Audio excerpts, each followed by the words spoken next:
Assalamualaikum warahmatullahi wabarakatuh.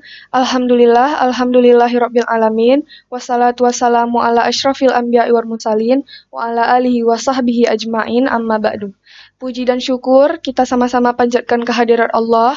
Salawat berserta salam kepada Nabi besar Muhammad sallallahu alaihi wasallam. Yang terhormat kepada Bapak Kepala Sekolah, yang terhormat lagi kepada guru biologi kami Bapak Irfan Dani dan kepada Ibu guru sekalian. Ya, baiklah, kami tidak akan memanjangkan mukadimah, langsung saja masuk ke dalam presentasi kami tentang komponen kimiawi penyusun sel. Sebelum kami menjelaskan, kami akan perkenalkan nama terlebih dahulu. Saya Cutia Arifadian, di samping saya bernama Faiza Rahma Putri. Kami berasal dari kelas 10 MIPA 2. Sebelum saya menjelaskan sel, apakah teman-teman tahu apa itu sel? Sel merupakan unit terkecil makhluk hidup karena sudah tidak dapat dibagi-bagi menjadi lebih kecil.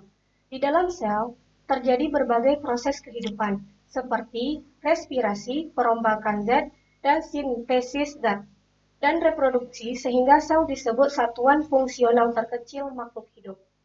Di dalam sel terdapat unit penting yang menjadi dasar fisik kehidupan, yaitu protoplasma. Protoplasma yaitu terdiri dari sitoplasma dan nukleoplasma.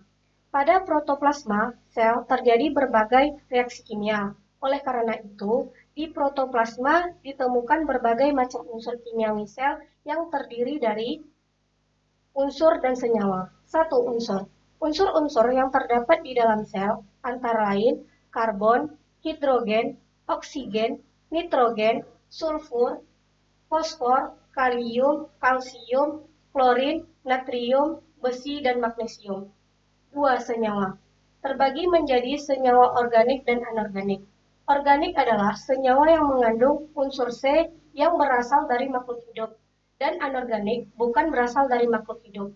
Contoh senyawa organik, karbohidrat, protein, lemak, dan asam nukleat.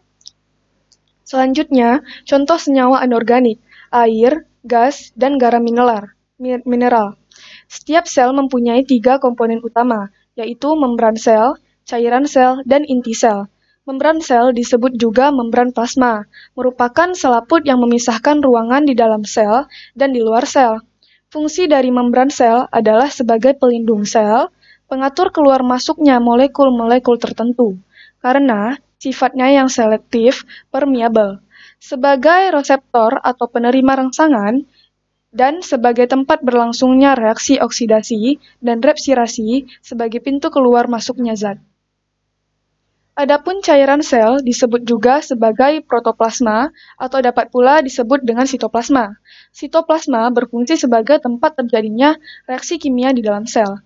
Di sitoplasma tersebar berbagai organel sel, di antaranya nukleus atau inti sel, ribosom, lisosom, sentriol, vakula, plastida, retikulum endoplasma kasar, retikulum endoplasma halus, badan Golgi atau kompleks Golgi, mikrofilamen, mikrotubulus, mikrokondria, badan mikro.